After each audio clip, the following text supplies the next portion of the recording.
কিয়ামতের সময়টা খুব সন্নিকটে। শেষ নবী মুহাম্মদ সাল্লাল্লাহু আলাইহি ওয়াসাল্লাম মানব জাতির নিকট নিম্নে বর্ণিত লক্ষণগুলো সম্পর্কে বলেছেন, যা শেষ সময় পৃথিবীতে ঘটবে।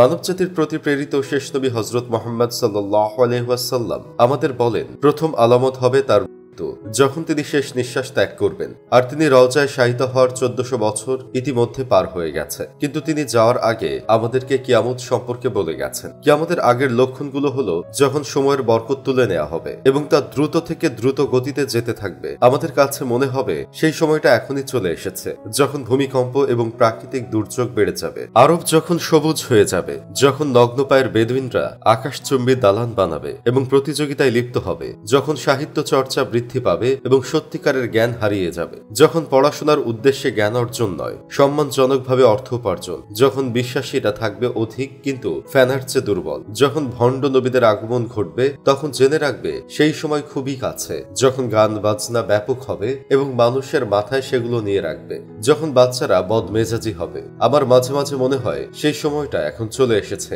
যখন স্ত্রীর অনুগত করা হবে এবং মাকে অমান্য করা হবে, যখন ধর্মপ্রাণ লোকেরা হারিয়ে যাবে এবং বিশ্বাস কমে যাবে, আর সেই বিশ্বাসী আলেমদের মাধ্যমে পৃথিবী থেকে তুলে নেওয়া হবে, যখন মানুষ জনসম্মুখে যৌনতায় লিপ্ত হবে, যখন নারীরা পোশাক পরে নগ্ন থাকবে। আশা করি বুঝতে পেরেছেন বর্তমান পরিস্থিতির সাথে এটা পুরোপুরি মিলে গেছে। যখন বিবাহের অনুষ্ঠান আর পবিত্র থাকবে না, পরিণত হবে অশ্লীলতা এবং গান বাজনার আড্ডাখানা, যখন মিথ্যাবাদীকে বিশ্বাস করা হবে, মানুষ প্রতারিত হবে, জঘন্য থেকে জঘন্যতম লোকেরা নেতা হিসেবে নিযুক্ত হবে। ফর এক্সাম্পল, দর্শক যখন সমাজে নেতা হবে এবং আমাদের মা বোনদের নিরাপত্তার দায়িত্ব থাকবে তাদের হাতে, যখন পূর্ব দিক থেকে শাস্তি শুরু হতে থাকবে, তখন সব দেশে একত্রিত হয়ে বিশ্বাসীদের বিরুদ্ধে যুদ্ধে লিপ্ত হবে, যখন যাকে হত্যা করা হবে তখন সে জানবে না কেন তাকে হত্যা করা হলো, যে মারবে সেও জানবে না কেন তাকে হত্যা করা হলো, যখন ইসলামের কিছুই বাকি থাকবে না, শুধুমাত্র নাম থাকবে এবং মানুষ পার্থিব লোভে ধর্ম ত্যাগ করবে, যখন মুসলিম এবং ইহুদিদের যুদ্ধ হবে, যখন মুহাম্মদ সাল্লাল্লাহু আলাইহি ওয়াসাল্লামের উম্মত পশ্চিমাদের অনুসরণ ও অনুকরণ করবে, যখন মুসলিমরা মাজার পূজা মূর্তি পূজায় লিপ্ত হবে, যখন মসজিদগুলো সুন্দর হবে কিন্তু হৃদয় কুৎসিত হবে, যখন ইবাদতে সবাই একত্রিত হবে কিন্তু আদতে কারো মনোযোগ থাকবে না, যখন সুদ বৃদ্ধি পাবে এবং এতটাই প্রবল হবে যে কেউ তার থেকে মুক্ত থাকবে না, যখন অর্থের প্রতিযোগিতায় জীবন হবে। সেই সময়টা খুবই কাছে।